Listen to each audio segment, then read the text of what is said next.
Magandang araw po sa inyo, mahal kong kaibigan.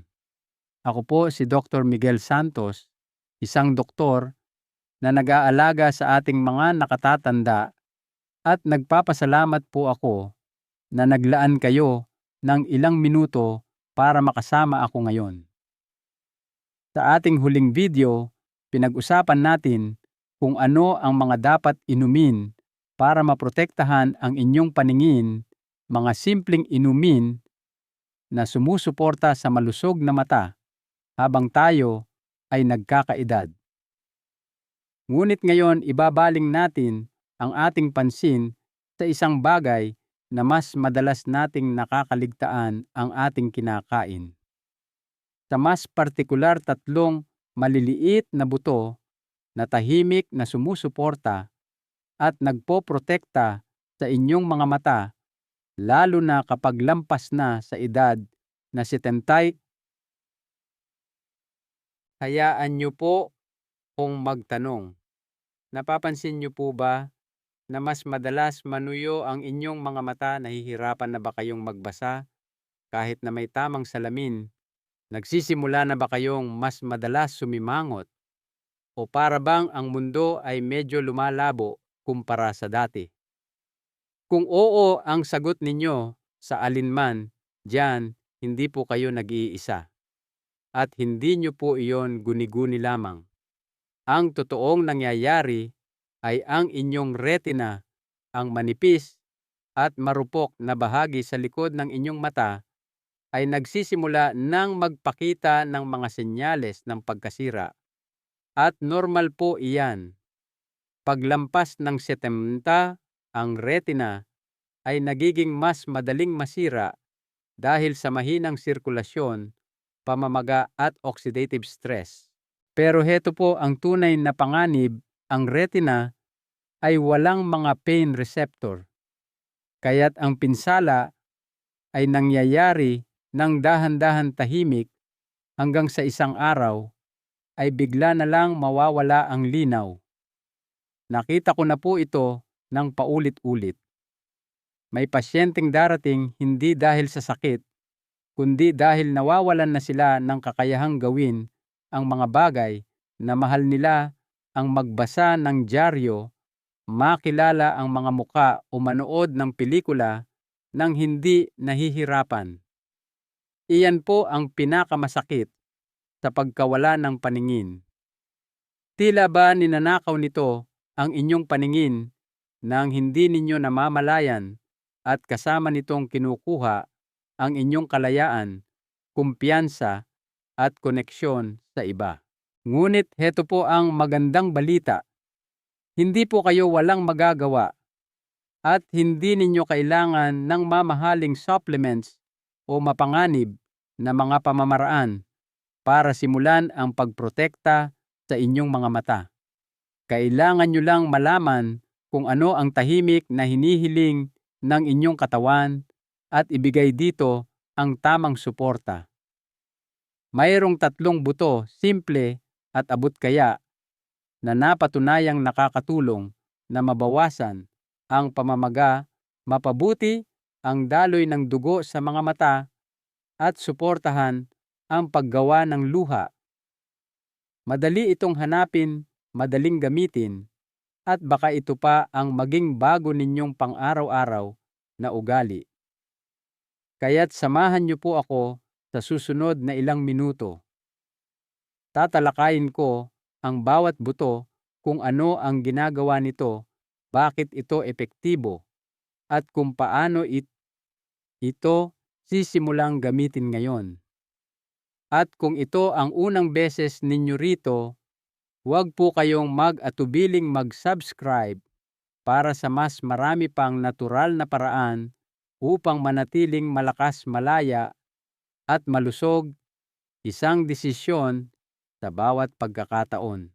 Simulan na natin sa unang buto at kung bakit ito ay isang tahimik na bayani para sa mga nagkakaedad na mata. Hayaan ninyong ipakilala ko sa inyo ang isang buto na madalas hindi pinapansin ng karamihan, ngunit pasasalamatan ng inyong mga mata, ang chia seeds. Malamang ay nakita nyo na ito na binubudbod sa yogurt o lumulutang sa mga nauusong inumin.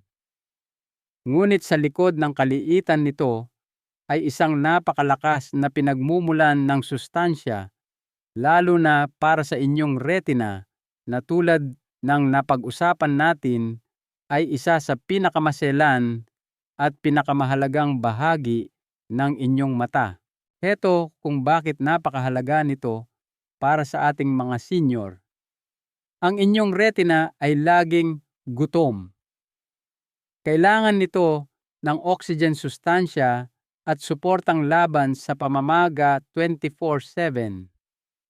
Ngunit habang tayo'y tumatanda, bumabagal ang daloy ng dugo, unti-unting dumarating ang pamamaga at ang moisture lalo na sa mata ay nagsisimulang mawala. Iyan ay isang perpektong sitwasyon para sa pagkawala ng paningin. Dito pumapasok ang chia seeds.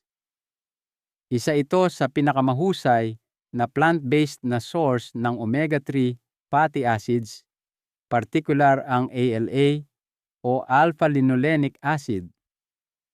Alam kong medyo teknikal pakinggan, pero heto ang simpleng paliwanag. Ang omega-3 ay tumutulong na bawasan ang pamamaga sa loob ng retina at sinusuportahan pa nito ang daloy ng dugo sa inyong mga mata. Ibig sabihin, maaari itong makatulong na pabagalin o kahit na maiwasan ang age-related macular degeneration, isa sa mga pangunahing sanhi ng pagkawala ng paningin pagkatapos ng edad. At kung kayo ay tulad ng marami sa aking mga pasyente na umiiwas sa isda o sinisikmura sa fish oil supplements, ang chia ay isang banayad at natural na alternatibo na hindi makakasagabal sa karamihan ng mga gamot. Pero hindi lang iyan.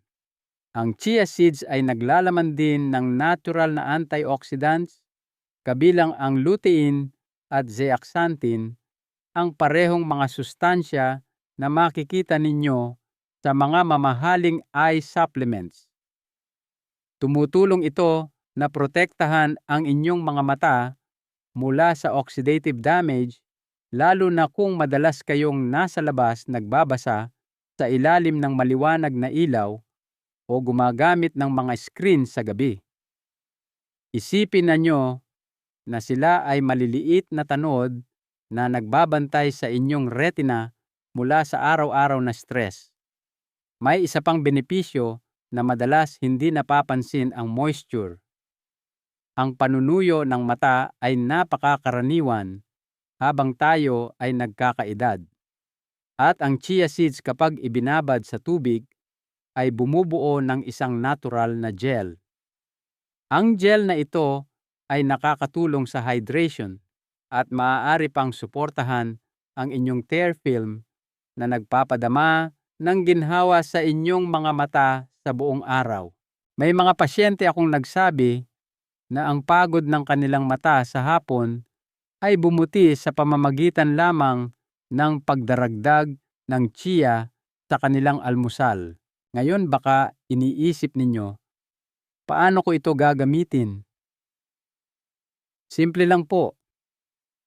Maaari kayong maghalo ng isang kutsarita sa inyong oatmeal i-blend sa smoothie o ibabad sa tubig para gumawa ng isang banayad na chia tonic na dahan-dahang iinumin sa umaga. Wala itong matapang na lasa at napakadaling ihalo sa iba't ibang pagkain. Ngunit, hayaan ninyo akong magbigay ng isang paalala. Magsimula po sa kaunti. Ang chia seeds ay mataas sa fiber at sumisipsip ng tubig na parang maliliit na espongha. Huwag na huwag po itong kakainin ng tuyo. Palaging uminom ng maraming tubig. Kung bago kayo dito magsimula sa isang kutsarita lang sa isang araw at dahan-dahang dagdagan hanggang isang kutsara. At kung umiinom kayo ng mga pampalabnaw ng dugo o gamot sa presyon, kumonsulta muna sa inyong doktor. Ang chia ay maaaring bahagyang makaapekto sa pamumuo ng dugo para sa ilang tao.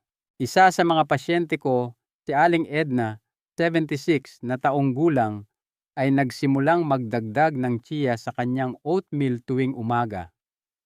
Mayroon siyang banayad na macular degeneration at palaging kinukusot ang kanyang tuyo at makating mga mata.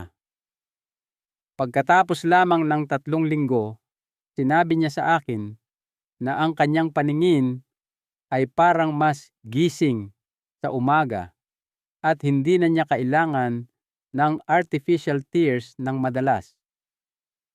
Napansin pa ng kanyang eye doctor na nabawasan ang pamamaga sa kanyang check-up. Iyan po ang kapangyarihan ng isang maliit na ugali na ginagawa ng tuloy-tuloy. Kaya kapag sinabi kong ang chia seeds ay senior-friendly superfoods, seryoso po ako.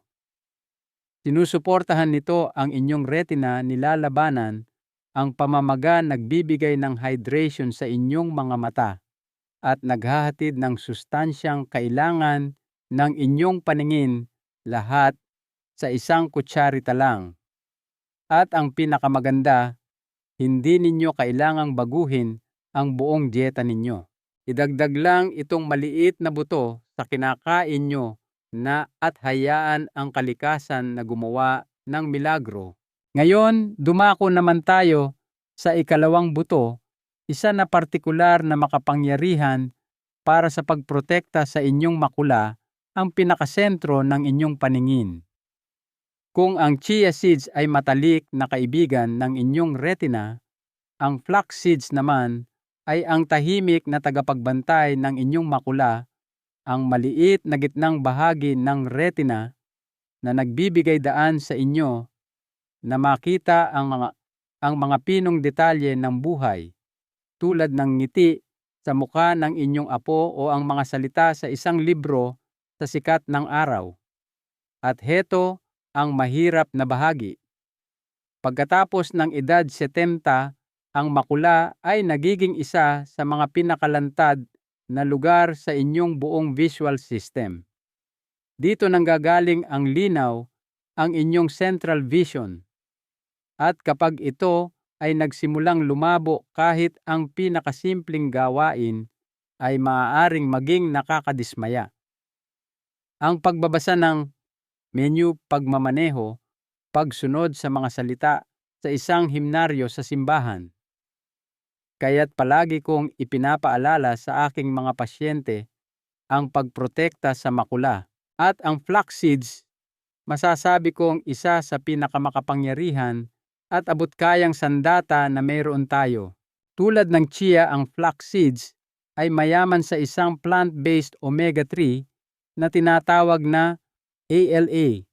Ngunit may lamang ang flax. Ito ay naglalaman ng bahagyang mas maraming ALA sa bawat gramo na nangangahulugang mas maraming suporta laban sa pamamaga para sa inyong mga mata. Ito ay mahalaga dahil ang pamamaga ay isa sa mga nakatagong dahilan sa likod ng macular degeneration. Ang ALA sa flax ay tumutulong na alagaan ang mga photoreceptor cells sa inyong makula. Ito ang mga cell na tumutulong sa inyo na makita ang detalye, kulay, at kontrast. Kapag sila ay namamaga o kulang sa nutrisyon, ang inyong paningin ay nagsisimulang lumabo na parang ibinaba ang sharpness sa isang telebisyon. Ngunit mayroon ang flax seeds na wala sa chia, isang compound na tinatawag na lignans. Malamang ay hindi ninyo pa narinig ang salitang iyan, ngunit ang lignans ay mga natatanging antioxidants na matatagpuan sa iilang pagkain lamang. At may ginagawa silang kahanga-hanga. Tumutulong silang i-neutralize ang mga free radical sa tissue ng inyong mata. Ibig sabihin, mas kaunting oxidative damage, mas magandang sirkulasyon, at mas matibay na mga daluyan ng dugo. Lalo itong mahalaga kung ang inyong mga mata ay madaling mapagod o sensitibo sa maliwanag na ilaw. Ngayon, heto ang isang bagay na hindi alam ng karamihan. Ang kalusugan ng inyong bituka ay may papel din sa kalusugan ng inyong mata. Tinatawag itong gut-eye connection. Kapag ang inyong bituka ay namamaga-apektado ang buong katawan, kabilang na ang retina. Ang flax seeds ay naglalaman ng soluble fiber na nagpapakain sa mabubuting bakterya sa inyong bituka. At kapag balanse ang inyong bituka, ang pamamaga sa buong sistema ninyo kasama na ang inyong mga mata ay maaaring bumaba. Nakita ko na itong mangyari sa maraming pasyente. Isa sa kanila si Mang Harold 74 na taong gulang ay dati nang nagrereklamo tungkol sa mapula, makating mga mata at pagiging sensitibo sa liwanag, lalo na kapag nagmamaneho sa dapit hapon. Nahihirapan siyang sumunod sa mga usapan sa restaurant dahil sa silaw. Matapos magdagdag ng dinurog na flaxseed sa kanyang yogurt, tuwing umaga sa loob ng isang buwan, napansin niyang hindi na siya gaanong sumisimangot. Bumuti rin ang kanyang panunaw at sabi niya'y mas malinaw ang kanyang pakiramdam. Nakita ng kanyang ophthalmologist na nabawasan ang iritasyon sa paligid ng kanyang makula sa sumunod niyang pagbisita. Pero at ito po ay mahalaga, ang flax seeds ay dapat durugin.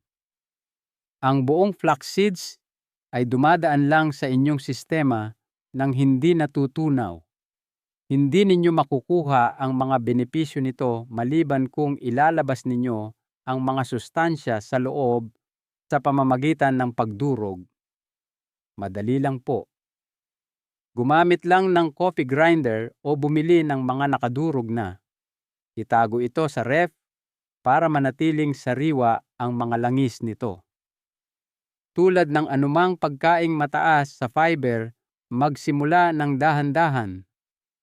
Ang isang kutsarita sa isang araw ay magandang simula. Unti-unting dagdagan hanggang isang kutsara kung kaya ng inyong tiyan. At kung umiinom kayo ng mga gamot na sensitibo sa hormone o pampalabnaw ng dugo, kausapin muna ang inyong doktor. Natural ang flax, ngunit mayroon pa rin itong makabuluhang interaksyon sa katawan. Ang gusto ko sa flaxseed ay napakadali nitong isama sa pang-araw-araw na buhay. Hindi nyo kailangan ng recipe book. Ibudbud lang ito sa inyong cereal, ihalo sa pancake o sa sabaw. Hindi nyo man lang mapapansin na nandoon ito, pero ang inyong mga mata mararamdaman ito.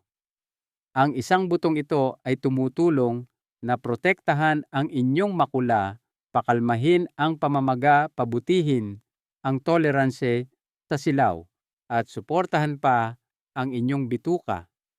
Lahat ng ito ay may papel sa kung gaano kalinaw ang inyong nakikita, kung gaano kaginhawa ang pakiramdam ng inyong mga mata, at kung gaano kayo kakumpiyansa sa inyong pang-araw-araw na buhay. Dumako na tayo ngayon sa ikatlong buto. Isa na madalas nakakaligtaan, ngunit maaaring ito na ang susi sa pag-alis ng panunuyo ng mata at pagpapabuti ng daloy ng dugo, kung saan ito pinakamahalaga. Ngayon, pag-usapan natin ang isa pang buto. Isa na baka mayroon na kayo sa inyong kusina o marahil ay kinakain ninyo noon habang nanonood ng laro. Ang sunflower seeds. Iniisip ng karamihan na ito ay isang ordinaryong merienda lamang. Ngunit ang totoo, ang sunflower seeds ay isa sa mga hindi napapansing tagapagtanggol ng mga nagkakaedad na mata, lalo na kung kayo ay nakakaranas ng panunuyo, pagkapagod ng mata o panlalabo ng paningin sa pagtatapos ng araw. Ang mahika sa loob ng flower seeds ay nasa napakataas na antas nito ng vitamin E, isang makapangyarihang antioxidant na tumutulong na ipagtanggol ang inyong retina laban sa oxidative stress. Isipin ninyo ang oxidative stress na parang kalawang na nabubuo sa bakal. Sa paglipas ng panahon, sinisira nito ang tissue ng inyong mata, lalo na kung madalas kayong nasa labas, sa harap ng mga screen o sa maliwanag na artipisyal na ilaw. Tinutulungan ng vitamin E na pabagalin ang pinsalang iyon. Sinusuportahan nito ang inyong central vision at maaaring makatulong pa na bawasan ang paglala ng age-related macular degeneration. At ang pinakamagandang bahagi, nakukuha nyo ito mula sa isang tunay na pagkain, hindi mula sa isang bote. Pero hindi lang iyan. Ang sunflower seeds ay nagbibigay din ng healthy fats, ang uri na kailangan ng inyong mga mata para manatiling lubricated at komportable. Marami sa aking mga pasyente ang naglalarawan ng magaspang at mahapding pakiramdam sa kanilang mga mata pagsapit ng hapon. Hindi lang ito panunuyo, ito ay pagkasira ng tear film na nagpapanatiling basa at protektado sa inyong mga mata. Ang kombinasyon ng vitamin E, monounsaturated fats, at kaunting zinc ay tumutulong na suportahan ang natural na paggawa ng luha na pinapanatiling hydrated ang inyong mga mata kahit sa mga tuyong kapaligiran o habang gumagamit ng screen. At huwag nating kalimutan ang sirkulasyon. Ang inyong retina ay umaasa sa maliliit na daluyan ng dugo para magdala ng oxygen at sustansya. Ang sunflower seeds ay nag-aalok ng selenium at magnesium, dalawang mineral na tumutulong na panatilihing relax at bukas ang mga daluyan ng dugo na iyon para makuha ng inyong mga mata ang nutrisyon na kailangan nila. Mayroon akong pasyente si Aling Joyce na 79 na taong gulang at nagmamaneho pa rin papunta sa ensayo ng kanilang choir sa simbahan 2 beses sa isang linggo. Ngunit kamakailan lang sinabi niya sa akin na lumalabo ang kanyang mga mata pagsapit ng gabi at nararamdaman niya ang parang hinihilang sensasyon sa likod ng mga ito pagkatapos magbasa ng matagal. Nagdagdag lang kami ng 1 kutsara ng walang asin na sunflower seeds sa kanyang panghapon na merienda araw-araw na binudbod sa Greek yogurt na may ilang berries. Sa loob ng 3 linggo, sinabi niyang hindi na niya nararamdaman ang paninikip na iyon at kaya na niyang magmaneho sa dapit hapon nang walang karaniwang pagod sa mata. Iyan ang uri ng tahimik na pagbabago na madalas kong nakikita. Walang dramatiko, walang nangyari sa isang gabi, ngunit tunay na pagbabago mula sa isang maliit at tuloy-tuloy na ugali. Siyempre, tulad ng ibang mga buto, ang sunflower seeds ay may ilang mga paalala. Subukang pumili ng walang asin at binalatan ng mga buto, lalo na kung binabantayan ninyo ang inyong presyon. Kung mayroon kayong problema sa ngipin, piliin ang dinurog na mga buto o ihalo ito sa mga smoothie o baked goods. At gaya ng dati, magsimula sa kaunti. kung mayroon kayong sensitibong panunaw o kondisyon sa apdo. Ngunit sa pangkalahatan, ang sunflower seeds ay isa sa pinakamadaling paraan para bigyan ang inyong mga mata ng pang-araw-araw na dosis ng kailangan nila nang hindi binabago ang inyong buong pamumuhay. Hindi kayo nagdaragdag ng stress, nagdaragdag kayo ng suporta. At ngayong natapos na nating talakayin ang 3 butong ito, baka iniisip ninyo, paano ko nga ba ito gagawin sa praktika? Pag-usapan natin iyan sa susunod. Kaya ngayon ay natalakay na natin ang 3 simpleng buto, chia, flax at sunflower. Bawat isa ay nag-aalok sa inyong nagkakaedad na mga mata ng kakaiba ngunit parehong makapangyarihang tulong. Ngunit heto ang katotohanang nais kong tunay ninyong isapuso. Hindi ninyo kailangang kainin lahat ng 3 sa isang araw. Hindi ninyo kailangang sundin ang isang mahigpit na plano o baguhin ang lahat ng inyong nakasanayan. Kailangan nyo lang bumuo ng isang matatag na lingguhang ugali. Isa na dahan-dahang sumusuporta sa inyong mga mata mula sa loob. Dahil pagkatapos ng edad 70, ang ating paningin ay hindi lang nagbabago. Ito ay humihingi ng tulong. Malamang naramdaman nyo na ito. Ang dagdag na hirap kapag nagbabasa ng sulat ang panunuyo na dumarating pagkatapos ng tanghalian, ang panlalabo o silaw kapag sinusubukang magmaneho sa dapit hapon. Nakakadismaya po. Maaari pa ngang nakakatakot. At ang pinakamasama sa lahat, napapaisip kayo kung ganito na lang ba talaga simula ngayon. Ngunit narito po ako para ipaalala sa inyo, hindi kailangang maging ganyan. Hindi ninyo kailangang umasa lamang sa mga reseta o eye drops. Minsan ang sagot ay nasa tahimik at simpleng mga bagay tulad ng isang kutsarang buto na inihalo sa inyong pang-umagang oatmeal, isang dakok na idinagdag sa inyong panghapong merienda. Nakakita na ako ng mga pasyenteng nagbalik ang linaw na akala nila'y nawala na magpakailanman. Hindi dahil gumawa sila ng anumang sukdulan, kundi dahil ginawa nila ang isang maliit na bagay ng tuloy-tuloy. Isang Ginoo na nakatrabaho ko, si Mang Alberto, ay 82 taong gulang nang una siyang lumapit sa akin. Mayroon siyang tuyo, iritadong mga mata at nahihirapang mag-focus habang nagbabasa. Hindi namin binago ang buong dieta niya.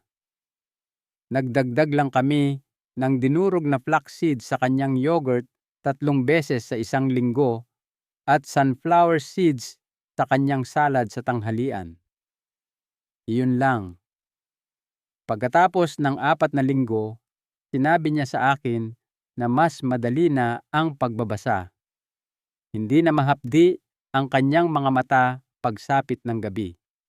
At marahil, ang pinakamahalaga, muli siyang nakaramdam ng pag-asa. Iyan po talaga ang punto nito. Hindi lang ito tungkol sa nutrisyon. Ito ay tungkol sa pagbawi ng kaunting kontrol sa isang mundo kung saan ang pagtanda ay minsan nagpaparamdam sa iyo na nawawalan ka na nito. Ang inyong mga mata ay kasama nyo pa rin patuloy na nagsisikap araw-araw at tumutugon sila sa pangangalaga. Hindi perpektong pangangalaga, kundi tuloy-tuloy at maalalahanin na suporta. Kaya heto po ang gusto kong gawin ninyo. Tingnan ninyo kung ano na ang inyong kinakain. Humanap ng isang pagkakataon para magdagdag ng chia flax o sunflower seeds ngayong linggo. Siguro sa inyong almusal. Siguro sa inyong merienda. Kayo po ang magpasya. Gawin ninyo itong sariling paraan. Dahil sa paglipas ng panahon, ang isang tahimik na ugaling iyon ay maaaring magdulot ng higit na kabutihan sa inyong paningin kaysa sa inaakala ninyo. Kung umabot po kayo hanggang dito, nais kong magpasalamat ng taos-puso. Ipinapakita nito na pinapahalagahan ninyo ang inyong kalusugan, ang inyong kalayaan, at ang pagprotekta sa inyong paningin, hindi lang para sa inyong sarili, kundi para sa mga taong mahal ninyo. Dahil aminin man natin, kapag nagsimulang lumabo ang ating paningin, nagbabago ang lahat. Mas mahirap manatiling konektado, mas mahirap maging kumpiyansa, mas mahirap i-enjoy ang maliliit na bagay na dati nagbibigay sa atin ng saya. Ngunit ang aral na sana'y makuha ninyo sa video na ito ay simple lang. Hindi po kayo walang kapangyarihan. Sa pamamagitan lamang ng ilang maliliit na pagpili, ang pagdaragdag ng isang kutsarang buto sa inyong almusal, ang pagiging tuloy-tuloy sa inyong kinakain, ang pagbibigay pansin sa pakiramdam ng inyong mga mata, maaari ninyong simulan na baguhin ang takbo ng mga pangyayari.